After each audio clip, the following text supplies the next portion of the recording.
Welcome to a new Neon Jazz interview with one of the finest jazz guitarists in Kansas City, Brian Baggett.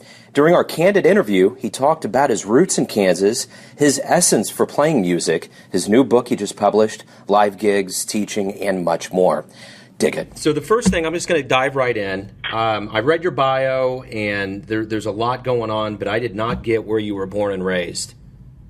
Okay, I was born in Little Rock, Arkansas, and moved to Kansas when I was about 4 years old. So I spent the majority of my lifetime in Kansas.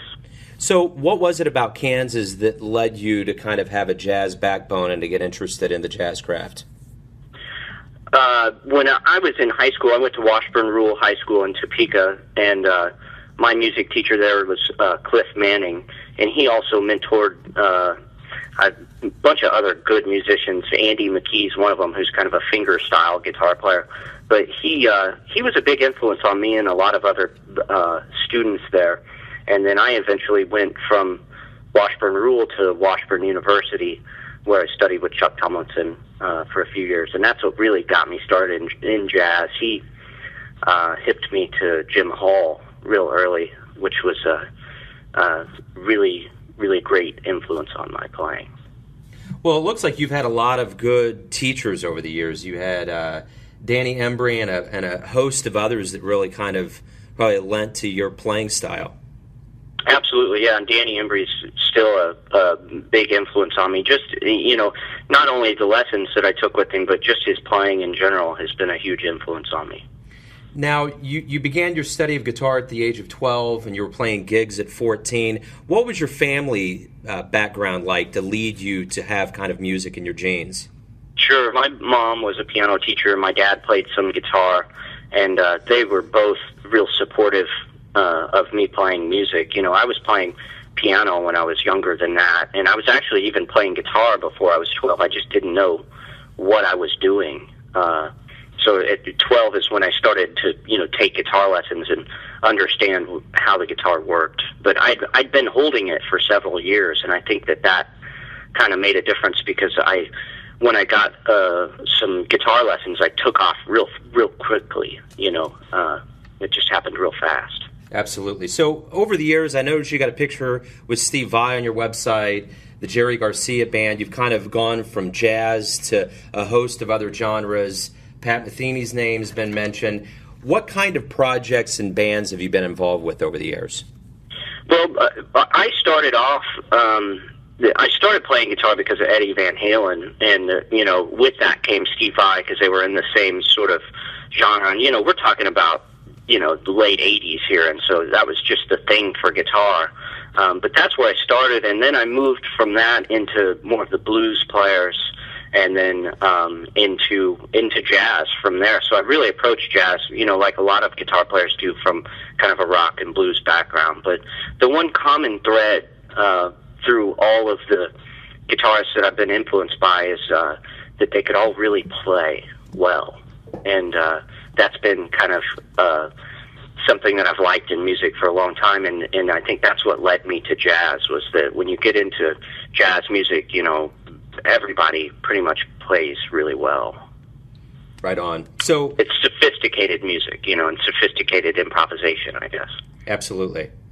Well, with a lot of these guys that are playing the guitar, technically there's so many aspects of it that are jazz and crossover, so it's not fit into one little box, Right, and that's what was really important to me when I was studying with Chuck Tomlinson, was that, I knew Al Di Meola and John McLaughlin, and he was like, well, those guys are great, but, check out Jim Hall, and like I said, that opened a lot of new doors for me. But, and another thing that's interesting about, I talk about how I've always been into guys that can play really well. Now that I'm getting older, I'm starting to realize that, there's always going to be someone faster. There's always going to be someone better, technically. And so now I'm starting to go back and go, okay, now what kind of story do I have to tell? Because that's, in the end, what's going to set me apart from other guitar players. Absolutely. Is what I say, sort of with the knowledge that we all have access to. Sure. So Before I get to your latest 2012 release and talk about that a little bit, your inspirations and how it's doing, talk to me about the albums leading up to this latest album that you've been involved with. Okay. Yeah, I started working with Bill McCamey in Kansas City probably around 2000, and made a couple records with him. The second record was my favorite, and that was myself, Bill McCamey, Jake Blanton on guitar, and Tom Morgan, who's a percussion instructor at Washburn University. And that was a really cool band because of two guitars, bass, and drums, kind of like Inner String in a way, but it was all Bill's compositions. So it was Bill's a very unique composer and band leader. But so I made those two records, and then I made a record with Ken Lover on the B3 player, and I'm still working with Ken in OJT.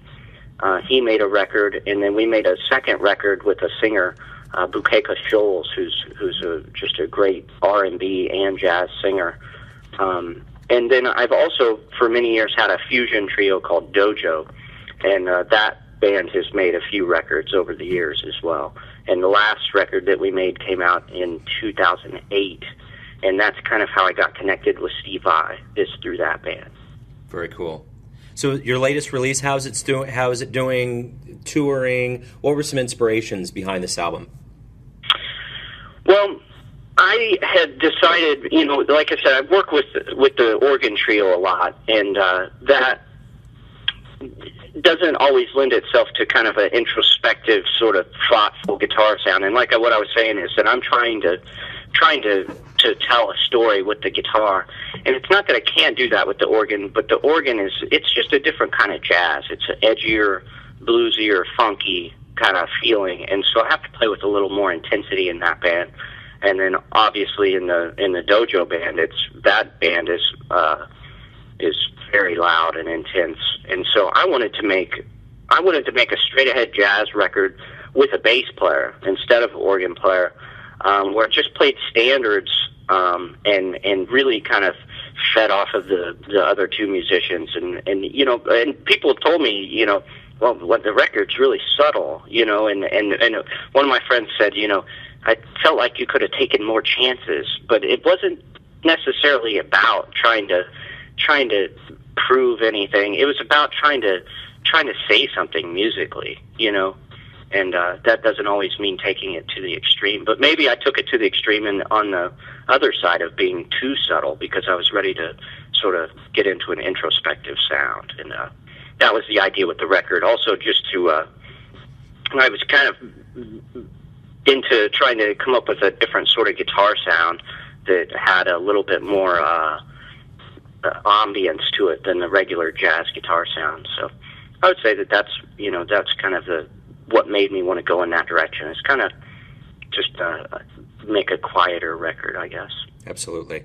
So let's talk a little bit about from the studio to on the road. Where have you performed over the years, like internationally, around the country? Just kind of talk to me a little bit about that. Sure.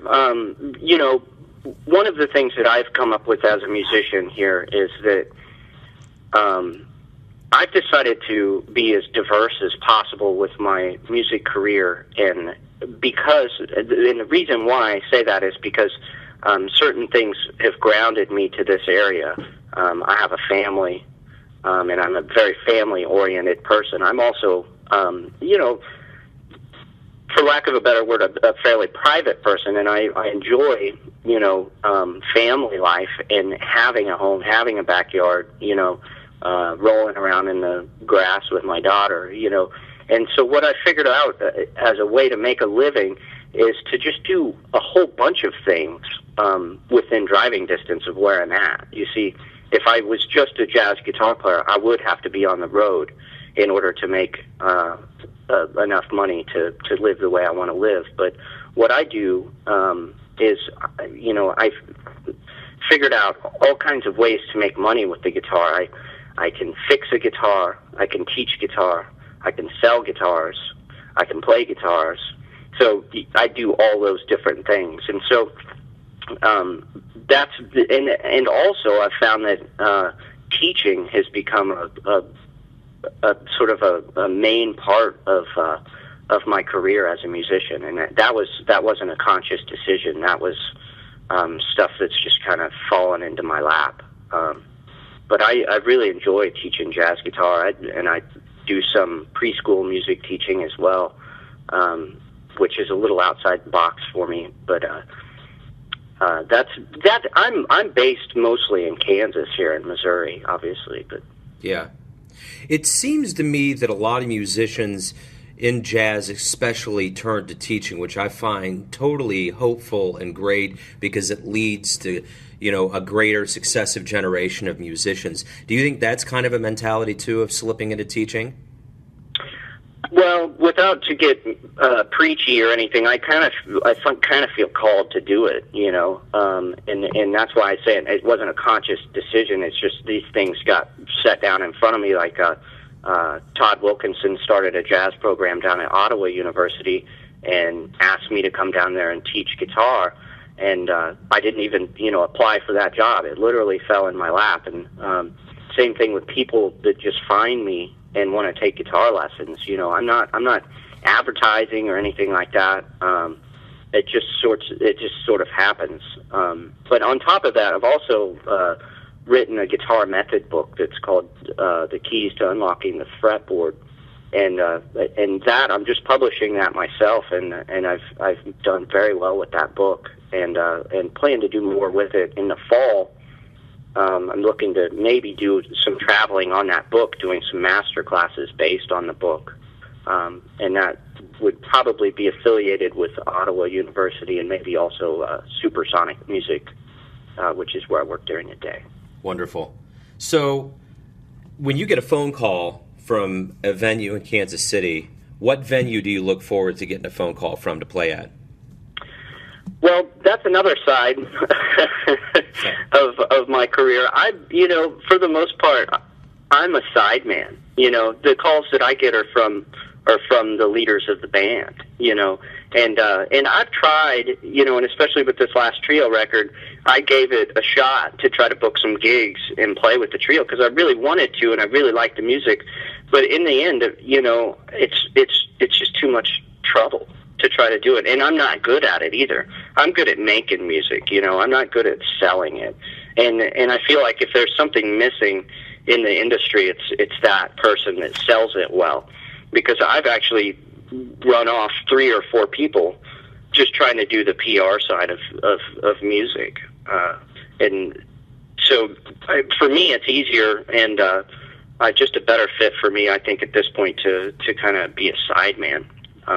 And also, I kind of have this theory of play, practice, get better, let your playing speak for itself, Sure. So instead of calling the clubs, or sending them press kits, I'd rather them call me and, based on my playing. And, that happens with musicians more than it happens with club owners. But I think for me as a musician, what's going to happen, I'm not interested in trying to force anything. I let things unfold as they happen.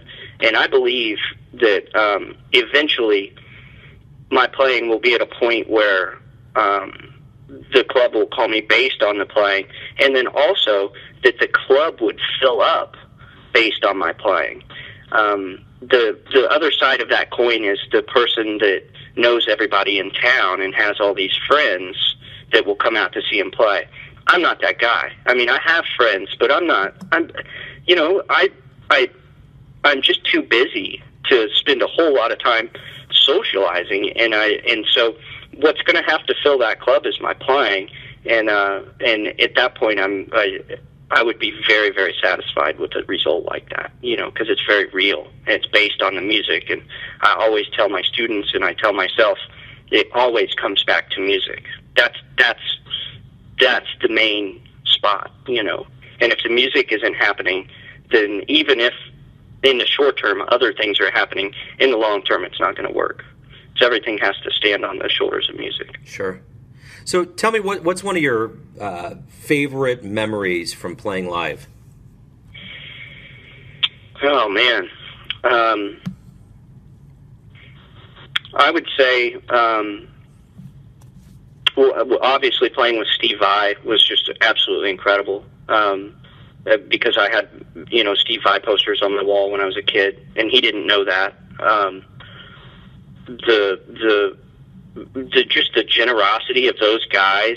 I'm friends with what I guess you'd call him the rhythm guitar player, the second guitar player in Steve Vai's band, and he's the guy that set that whole thing up. But he, I had just gone to the concert to go to the concert, and it ended up that this guy let me play, his guitar through his amp. I didn't have any equipment, anything, and those guys were just so generous, and it was just an amazing experience. Plus, the way it sounded on stage was just unbelievable. Right on. It sounded like a CD, I mean, the monitor mix was just unbelievable up there. But the thing that knocked me out the most about that, was just... And the biggest lesson that I learned from that was that, you can do something small that seems, like just telling somebody they look nice. That was easy to do, but the effect that might have on that person could be huge. Yeah. So like in this situation, I mean, it was in Salina, Kansas, so Steve Vai may have been like, well, I'm in Salina, Kansas. What's the harm in letting this guy come up and play? Yeah. So it wasn't a big deal to him, but what it meant to me was huge, and so that was one of the biggest lessons I learned from that experience, and it was awesome. It was really awesome. But I've had a lot of other really great experiences on stage. Some of them have been, like one experience that I remember. I believe I was at the Bottleneck in Lawrence. With kind of a rock band or a jam band. I guess this was many years ago. And it was sort of the first time that I realized that there's a place that you can get to in improvisation where you're not thinking anymore. And that was a huge moment for me as a musician. And I try to get to that spot every time now on stage. And so that's an interesting place because that's not a venue. That's a space, that maybe we can get to in improvisation. Absolutely. So very cool. So the jazz scene in Kansas City is just, as far as I'm concerned, is thriving. What do you think about the jazz scene, the musicians, what's going on? Just kind of give me your thoughts. Well, like OJT, I mentioned Ken Laverne and the OJT, the Organ Jazz Trio. We just we've been working at the Green Lady Lounge every Wednesday night, and that's kind of become organ night there at the Green Lady. And so that's been great for the organ trio because, we many years ago had a steady Wednesday at Tom Foolery's on the Plaza, and the group just got super, super tight playing, once a week, and we expanded our repertoire and had a big song list that we were playing. So that's happening again down there, and I think that's a great club. And I think the scene is coming back for sure. I think Jardine's closing, kind of dealt a blow to the scene, but I agree with you. I think it's thriving, it's coming back. If anything, I think that we need to, as musicians and just people in the music industry, I think that maybe we need to be a little more open-minded to trying to push the art forward in a way.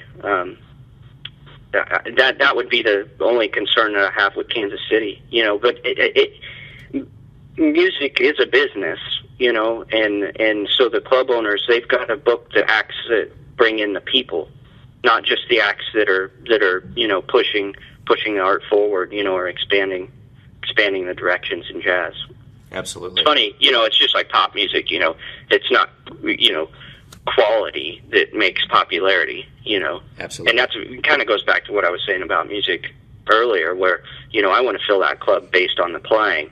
And unfortunately, that's really hard to do. Yeah. But it's a lot easier to fill it with friends. Yeah. Yeah, without a doubt. Tell me what you're most proud of in your life as far as personally and musically. Well, I think that Honestly, probably it's watching students of mine have success and seeing them get it. I'm really into that, and I'm into the idea of, like, maybe it's not my student, but maybe it's someone that my student teaches that really gets it. I feel like down the road that's going to be what lasts. Or people, and it reminds me of John Elliott, piano teacher and overall jazz teacher in Kansas City. His teaching, in the end, went further than his playing did. And I didn't know him, he was a little bit before my time, I guess, but that's the impression that I get, because I've seen all the great players that he taught, and I've heard them. And so there's a little bit of him in all those people, and so I kind of want to be like that, sort of just help others, figure out jazz improvisation, and other than that, I would say the thing that I'm most proud of is probably staying true to my belief of just playing from the heart and working on my craft, and letting my craft speak for itself. And I'm going to go that route, I think, until the end. So that's I'm just going to hold steady to that it's the music. It's the music. Absolutely. So speaking of the end and right now, what are some of your long and short-term plans? Well, I just finished a little bit of basically I made a donation to the Kansas Historical Society of some old music that was written by a guitarist and composer named Henry Worrell, and he died around 1900, and the music it's definitely outside of my style. It's a kind of a finger-picking, ragtime parlor style, early blues style guitar.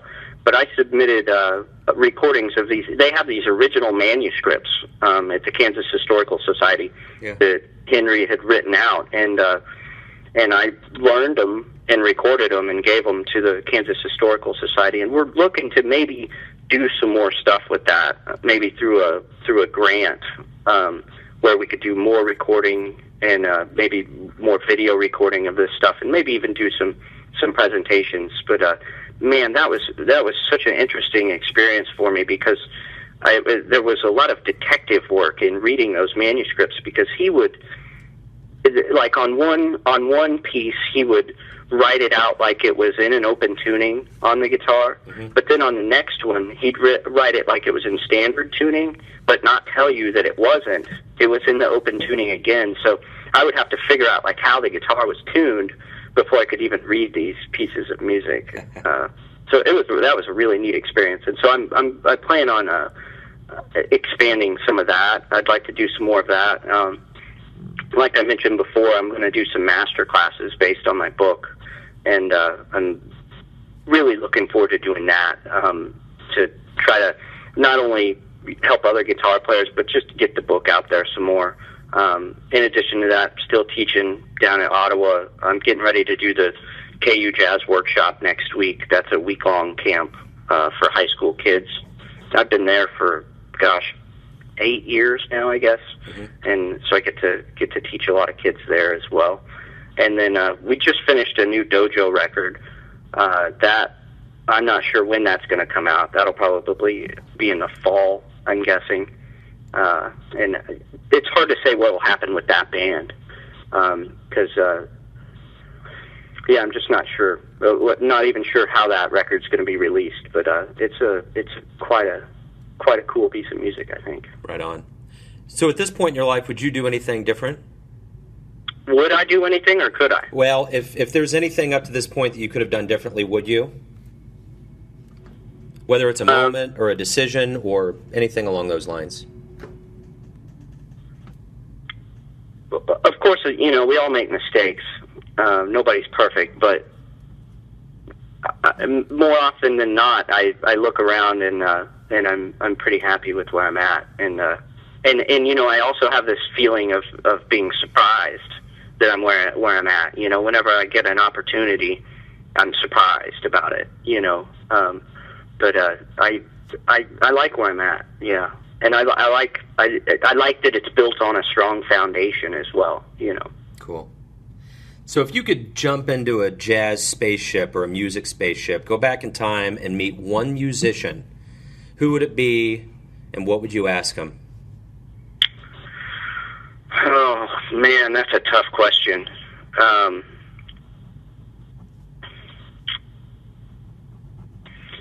You know, I think I would probably want to meet John Coltrane. And I don't know if I'd want to do anything more than just listen to him play in a room and really hear what his horn sounded like, you know? Yeah. Right there next to me, because that's, you know, I don't know that I want to ask him any questions. I just want to listen to him.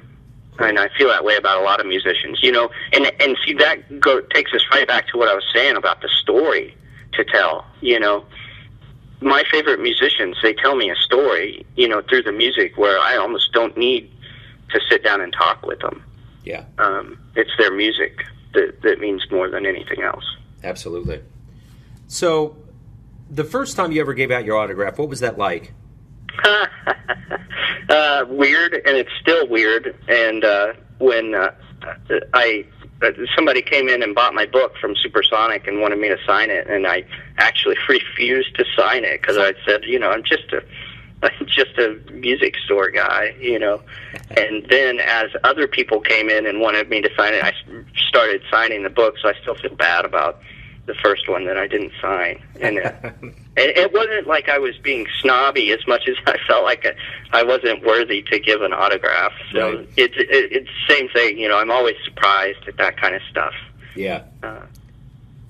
Very cool. So what was the last song or album you listened to before our interview today?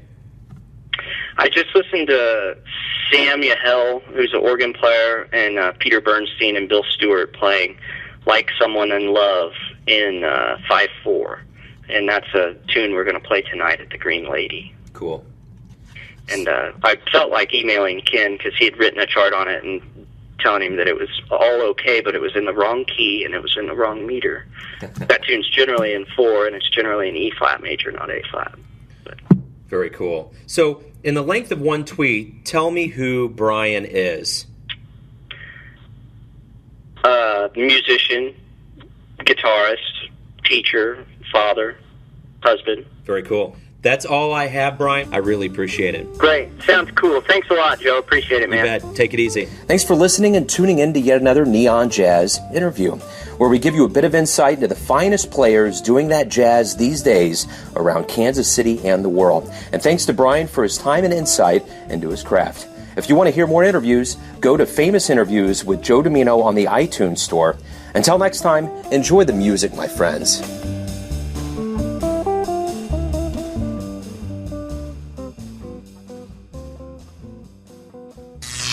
Neon Jazz.